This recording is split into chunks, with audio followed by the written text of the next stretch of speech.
भारत के एक छोटे से गांव में एक साधारण किसान रामू अपनी पत्नी सुमित्रा और दो बच्चों के साथ रहता था। रामू का जीवन मेहनत, ईमानदारी और सच्चाई पर आधारित था। वह हमेशा दूसरों की मदद करने के लिए तत्पर रहता था, चाहे वह गरीब हो या अमीर। उसके इस व्यवहार ने उसे गांव में सबका प्रिय बना दिया था। गांव के सभी लोग रामू की ईमानदारी और मेहनत को जानते थे। एक दिन गांव में एक भयंकर बाढ़ आई। कई घरों में पानी भर गया और लोग परेशान हो गए। रामू ने तुरंत अपनी फसलें छोड़कर जरूरतमंद लोगों की मदद करने का निर्णय लिया। उसने अपनी पत्नी सुमित्रा के साथ मिलकर गांव के लोगों को सुरक्षित स्थान पर पहुंचाया। सभी ने मिलकर एक सामुदायिक रसोई स्थापित की, जहां हर किसी को खाना दिया जाता था। रामू ने अपनी बचत से गांव के सभी लोगों के लिए राशन और अन्य सामान खरीदने में मदद की। उसकी इस दयालुता ने गांव के लोगों के दिलों में उसके प्रति सम्मान और प्रेम बढ़ा दिया। कुछ महीनों बाद एक वृद्ध साधु गांव में आए। साधु ने रामू की दयालुता और पुण्य कार्यों की सराहना की। साधु ने कहा, बेटा, तुमने जो पुण्य अर्जित किया है उसका फल तुम्हें अवश्य मिलेगा। मैं केवल अपने कर्तव्यों का पालन कर रहा हूँ। साधु मुस्कुराए और बोले, पुण्य का फल कभी न कभी मिलता है, कभी इस जन्म में, कभी अगले जन्म में। लेकिन याद रखो, सच्चे मन से किए गए अच्छे काम कभी व्यर्थ नहीं जाते। कुछ समय बाद रामू की फसल में अचानक एक बीमारी लग गई। उसकी मेहनत से उगाई गई फसल धीरे धीरे बर्बाद होने लगी। रामू बहुत परेशान हो गया। उसकी आर्थिक स्थिति बिगड़ने लगी और उसके बच्चों की पढ़ाई भी प्रभावित होने लगी। इस कठिनाई में भी रामू ने अपने सिद्धांतों को नहीं छोड़ा। उसने गांव के अन्य किसानों से मदद मांगी। उसने कहा, हमें एक दूसरे की मदद करनी चाहिए।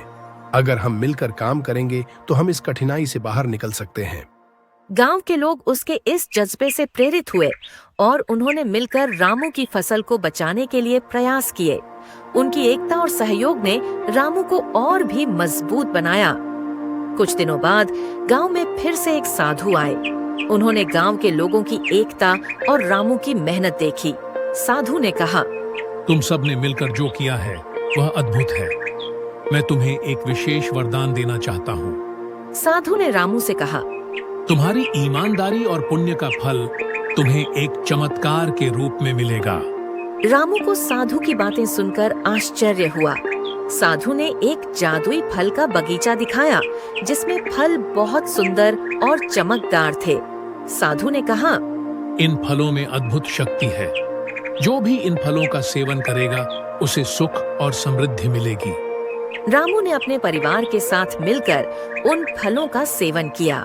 धीरे धीरे उनकी स्थिति में सुधार होने लगा। उनकी फसलें फिर से हरी भरी होने लगीं और उनका जीवन सामान्य हो गया। रामू ने अपने गांव के सभी लोगों को उन फलों का सेवन करने के लिए प्रेरित किया। गांव के लोग भी साधु के बताए गए फलों को खाने लगे और उनके जीवन में खुशियां लौटने लगी। सबका आर्थिक स्तर बढ़ने लगा और गांव में समृद्धि छा गई। लेकिन गांव में एक दुष्ट व्यापारी दुर्योधन, जो रामू की सफलता से जलता था, उसने सोचा कि कैसे रामू को नुकसान पहुंचाया जाए। उसने गांव में अफवाह फैलाना शुरू किया। उन फलों में जादुई शक्ति नहीं है, बल्कि वे हानिकारक हैं। गांव के लोग भ्रमित हो गए।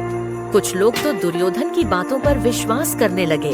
रामू ने गांव वालों से कहा, हमने इन फलों से जो लाभ पाया है वह सच्चाई है।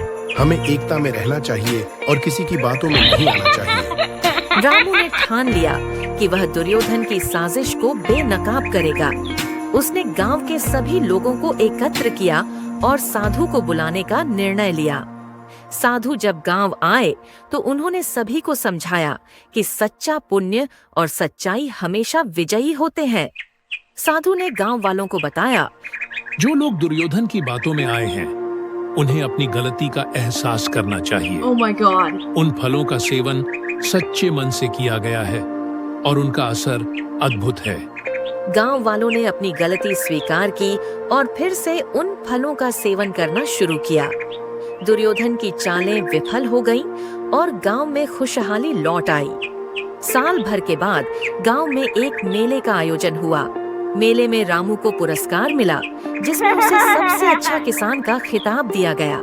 उसकी मेहनत, दयालुता और पुण्य का फल उसे इस रूप में मिला। सभी लोग रामू की सराहना कर रहे थे और उसकी दयालुता के किस्से सुन रहे थे। रामू ने अपने पुरस्कार को केवल अपने पुण्य कार्यों का फल बताया और कहा, सच्चा पुण्य वही है जब हम दूसरों की मदद करते हैं। इस कहानी से हमें यह सीख मिलती है कि सच्चा पुण्य और अच्छे कार्य कभी व्यर्थ नहीं जाते। जब हम अपने हृदय में दया, करुणा और सहयोग की भावना रखते हैं तो उसका फल अवश्य मिलता है।